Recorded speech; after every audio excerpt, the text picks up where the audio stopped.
From the 4th of February 2009 to the 14th of May 2024, the share price of a company called Judges Scientific rose by 11,851%.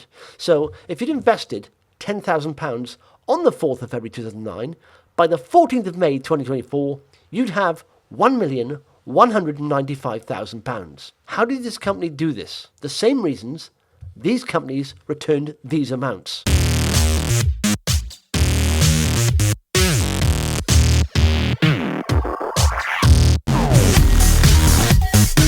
These 7 companies all had 7 traits in common. One of them was size.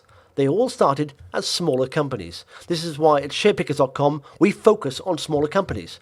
If you want to find out what the other 6 traits are, go to SharePickers.com, click on the About, and sign up for my article, which is entitled 7 Traits of 7 10-Baggers. Thanks for watching.